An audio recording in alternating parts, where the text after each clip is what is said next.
If you have a crew that works safely only when management is watching, you don't have a safety culture. What you have is supervision. Today, we're going to be talking about how to build a safety culture that actually sticks when nobody's watching. Because real safety culture shows up, when production pressure hits and hits hard, when deadlines get tight, when shortcuts become tempting.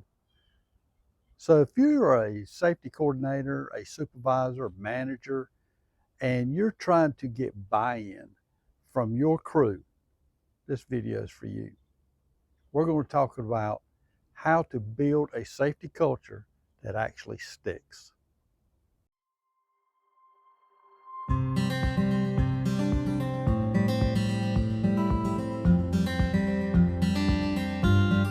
This is the next video in our series covering who is the safety coordinator, the first 90 days of being a safety coordinator, and dealing with skeptics. Now, we're moving into one of the biggest challenges of workplace safety, building a culture people actually believe in. Let's lay out a 6-step system that will help you as a safety specialist, safety coordinator, safety leader, cement in place a solid workplace safety culture. Okay? There's one thing that I've learned all these years in safety is this. You can have all the policies in the world, all the training, all the signs hanging on the wall, making everything look really, really good. But none of this actually matters if people don't actually believe in what you're trying to build. And I think that's where a lot of companies actually struggle. They think safety culture is something that you can print out, hand to the employees during orientation, and suddenly everybody buys in. Everything's rosy, everything is hunky-dory. Hunky-dory, that's a southern slang. But culture doesn't work like that. Culture is built in the small moments.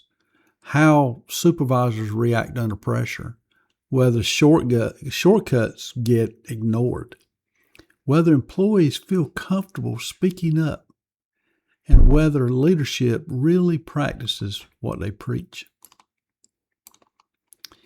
I've seen companies with very little paperwork have very strong safety cultures.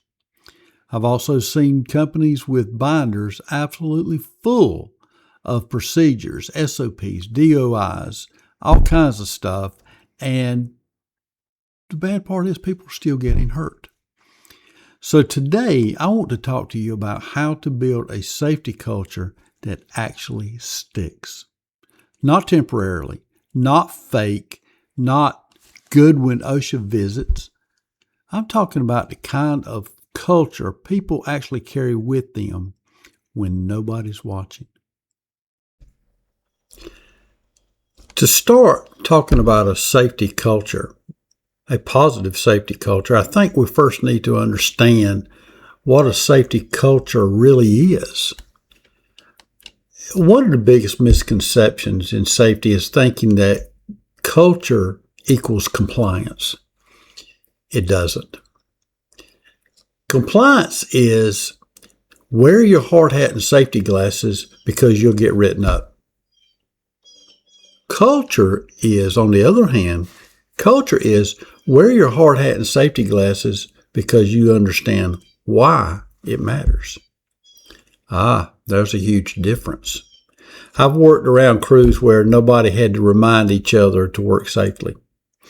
People just looked out for one another naturally. And I've also seen places where employees only followed the rules when management was nearby. That tells you everything you really need to know about the culture that you're dealing with, because real safety culture shows up when production is behind. when deadlines, like I said earlier, are tight, when it's hot, when people are tired, that's when that real safety culture shows up. That's when that culture gets tested. So, why does most safety cultures fail?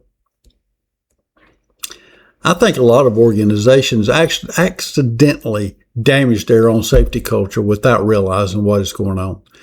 And here's what usually happens. An incident occurs, and suddenly there's a new rule. There's another meeting. There's another form, another policy. But nobody stops to ask, why aren't people buying in to our program? Because if employees feel like safety only shows up when someone's getting hurt or when OSHA is around or when paperwork needs to be completed, then safety starts feeling performative instead of meaningful. And that's the way it generally goes a lot of the times. And I'm going to say it's a huge percentage out there. People don't want to feel managed all the time. They want to feel respected. That's why fear-based safety leadership actually fails in the long term. And what do I mean by fear-based?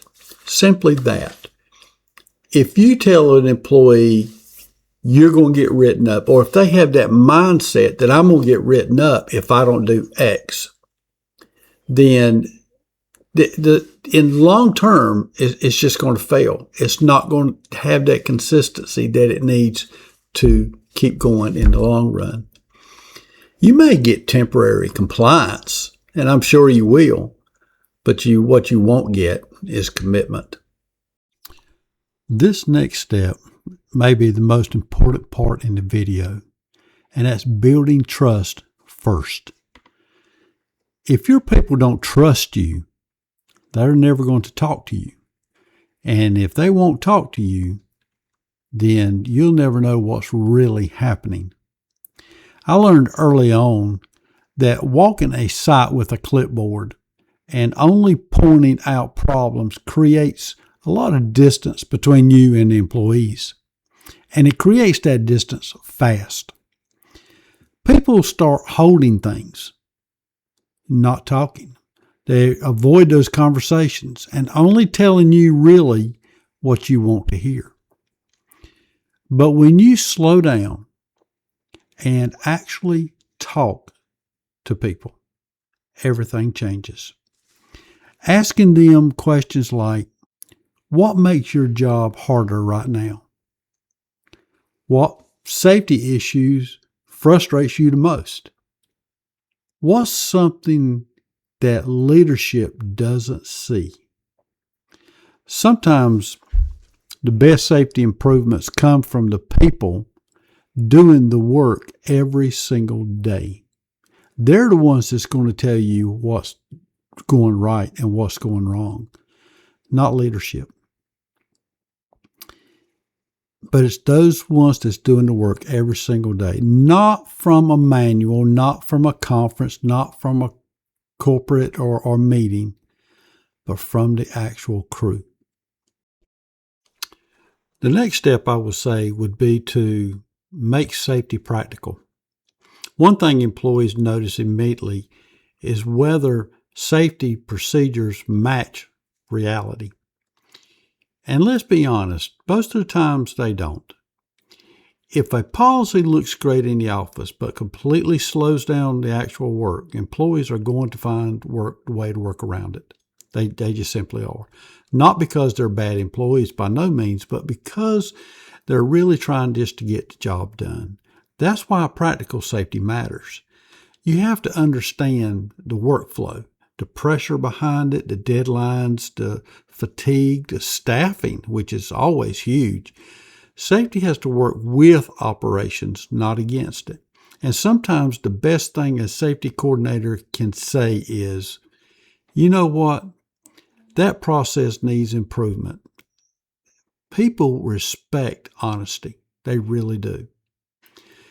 Number 5, recognize good behavior. This is very important, people. I think sometimes safety professionals spend too much time correcting problems that we forget to recognize progress. And recognition matters more than people actually realize. If employees only hear from safety when something is wrong, eventually they associate safety with negativity. But when you recognize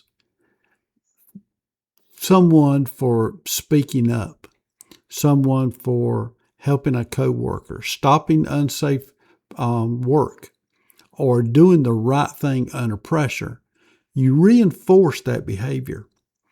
And the crazy part is, small recognition goes a long ways. Sometimes it's just something as simple as, hey, I noticed what you did earlier, and I appreciate that. It's simple. It's genuine. It's respectful. That kind of leadership sticks with people. Remember this. What gets recognized gets repeated. Let me say that again. What gets recognized gets repeated. Step number 6. Turn skeptics into allies. Now, every workplace has one. We've seen that time and time again. But remember, those skeptics we talked about in our last video, they're not your enemy. They're your opportunity. If you can win over the most skeptical person on your crew and gain influence there, they're going to gain influence. You're going to gain influence with everybody else. How? Involve that person. Involve them. Ask them for their input. Give them ownership in solutions. When they start backing safety, believe me, others will follow. The person who's been there forever, seen every safety program come and go, and assures yours won't last either, or at least assumes yours won't last either. And honestly, sometimes I understand why they feel that way. I really do. A lot of employees have watched companies talk about safety without backing it up numerous times. It just seems to be like a revolving door when it comes to safety. But here's the key. Don't fight the skeptic. Engage the skeptic. Because when skeptical employees finally buy in to what you're trying to accomplish, other people will pay attention. Those are the moments where culture really starts shifting.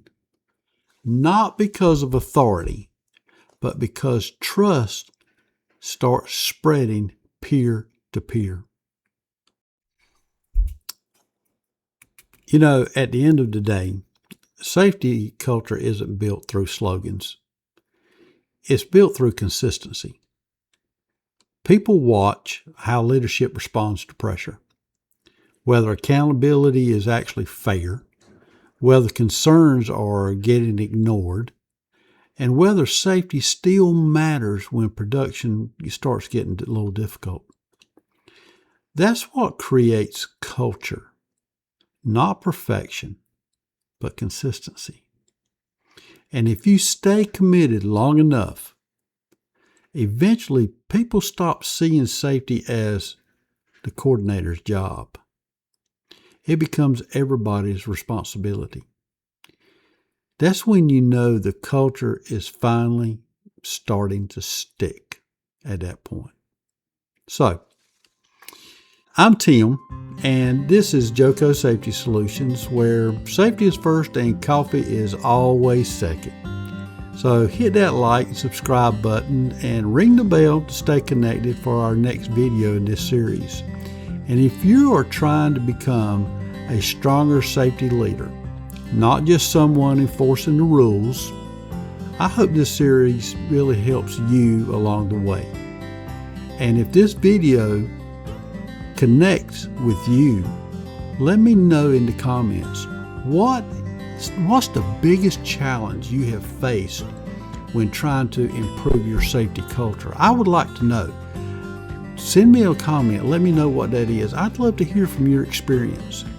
Remember, again, This is Safety First, Coffee Second with Joco Safety Solutions. Until next time, take care and God bless.